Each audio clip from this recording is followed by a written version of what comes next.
Semakin banyak hatikan Al-Quran, semakin manfaatnya buat kita. Contoh, ayat Al-Kursi, satu ayat. Rasulullah SAW bersabda, "Man qara'a ayat Al-Kursi dubura kulli salatin laysa bainahu wa bainal jannati illa an yamut." Barang siapa yang membaca ayat Al-Kursi setiap habis salat fardu, tidak ada sesuatu yang mampu menghalanginya masuk surga. Ayat Al-Kursi ini satu ayat menjaminkan kita masuk surga. Kalau satu ayat menjaminkan kita masuk surga, gimana suratul Baqarah seluruhnya? Gimana lagi 30 juz Al-Quran? Kata Siti Aisyah radhiyallahu anha, jumlah tingkatan dalam surga Allah sesuai jumlah ayat Al-Quran. Oleh karena itu tidak ada yang lebih tinggi di dalam surga Allah daripada Ahlul Quran. Karena nanti Ahlul Quran ketika masuk surga, Allah suruh baca dan naik. Baca sebagaimana kamu baca di dunia, dan naik posisimu dan darjatmu di dalam surga.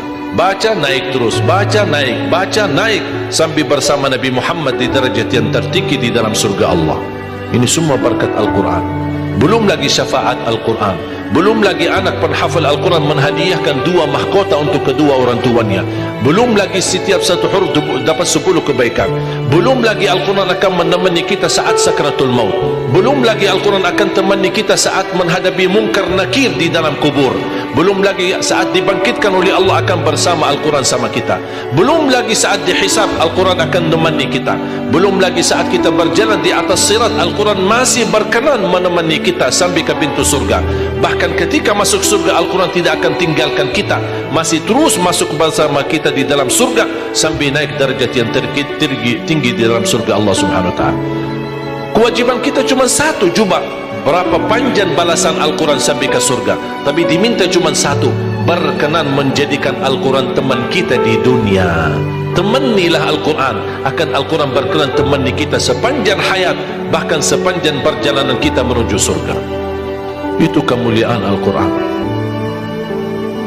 Cukup ada seorang ulama dari At-Tabi'in bernama Abdullah As-Sulami, Abu Abdurrahman Abdullah As-Sulami, Abdullah bin Habib As-Sulami. Ditanya, beliau 70 tahun mengajar Al-Quran. Ditanya, wahai imam, apa yang membuat kamu sabar sampai 70 tahun mengajar Al-Quran? Kata beliau, yang membuat aku sabar dan minat menjaga keistiqomahan, bersabda Rasulullah sallallahu alaihi wasallam, khairukum man ta'allama al-Qur'ana wa 'allamah, sebaik-baik manusia yang mempelajari Al-Quran dan mengajarnya. Itulah ingin saya menjadi orang yang baik bagi manusia, sebagaimana bersabda Rasul, itulah yang membuat saya sabar dalam mempelajari dan mengajar Al-Quran.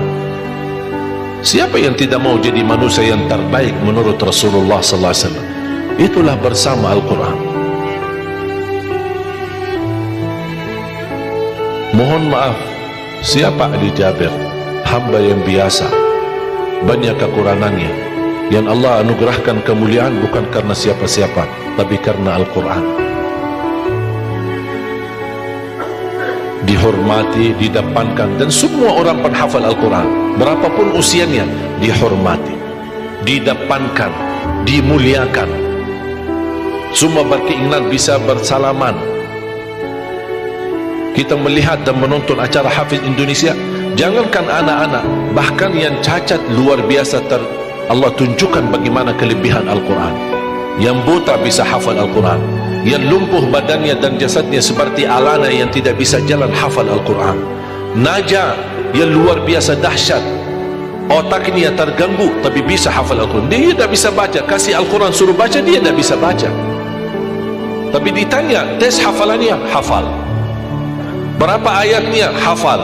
Nomor berapa? Hafal. Kanan kiri hafal, atas bawah hafal. Allah menunjukkan kepada kita, Allah tidak akan melepaskan Al-Quran menjadi jaminan ditolong. Inna nahnu nazzalna dzikra wa inna lahu lahafizun. Kami telah menurunkan Al-Quran dan kami akan menjaganya. Di antara terjaga Al-Quran secara fisik, terjaga Al-Quran secara tulisan, terjaga Al-Quran secara suara, dan terjaga Ahlul Quran, para penghafal Al-Quran. Oleh kerana itu jamaah sekalian, selalu saya mendorong masyarakat, kalau kaum muslimin muslimat di Indonesia merasa dirinya gagal menjadi penghafal Al-Quran, jangan putus asa, tetap masih anda bisa menjadi ahlul Quran. Ayo kita lipatkan diri kita melalui yang jadi saham atau saksi baik bagi kita di hadapan Allah, melalui infak kita, sedekah kita, zakat kita, wakaf kita, apa saja, supaya kita datang di hadapan Allah. Ya Allah, mohon maaf, saya belum bisa hafal Al-Quran, tapi hartaku menjadi saksi untuk membantu dan menolong Al-Quran dan binaan Al-Quran. InsyaAllah termasuk ahlul Quran dan mendapatkan syafaatnya Al-Quran di hari kiamat, dan amalan itu menjadi sedekah jariah yang menalirkan pahalanya sampai hari kiamat. Semua harus bisa berjuang. Tidak boleh ada orang berkata saya tidak bisa hafal. InsyaAllah anakmu bisa hafal. Kalau anakmu belum bisa hafal, InsyaAllah cucumu bisa hafal. Kalau itu pun tidak berhasil, InsyaAllah saham walaupun sedikit seikhlasnya bisa menjadi saksi baik.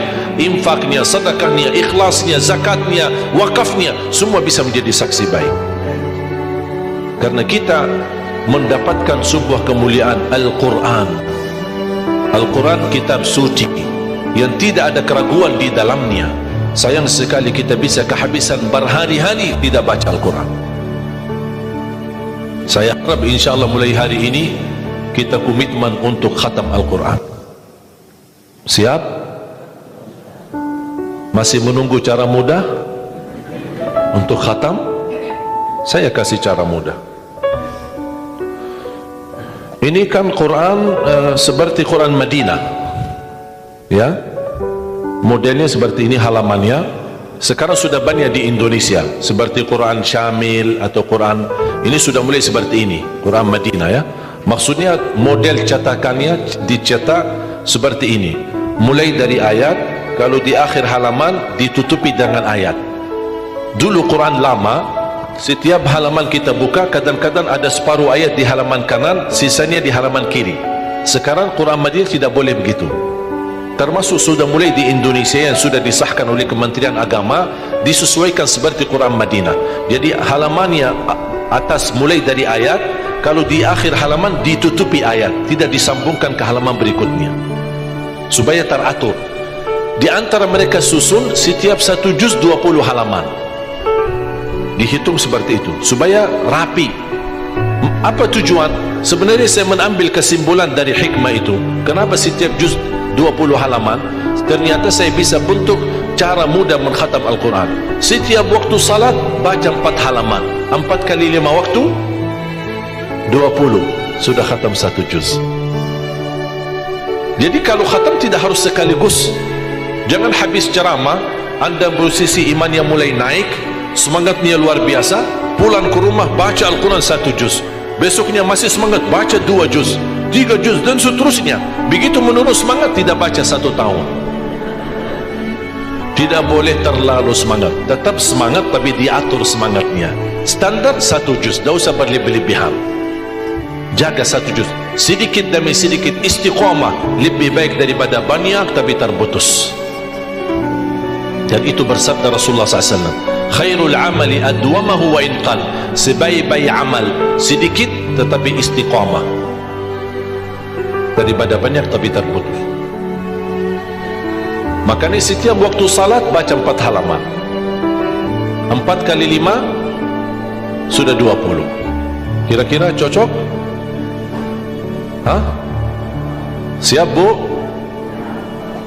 Mau fikir dulu ya? Kira-kira mau nggak lebih mudah lagi? Masih mau lebih mudah lagi ya?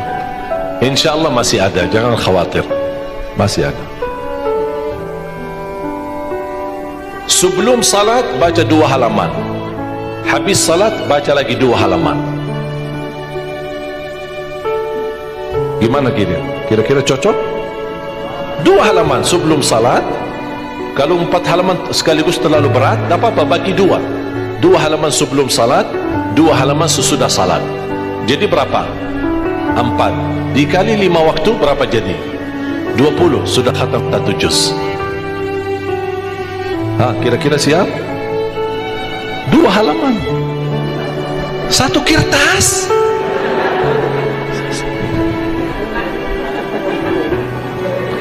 Satu lembar ya, satu kertas, satu, cuma bola balik, masa keberatan, cuma satu.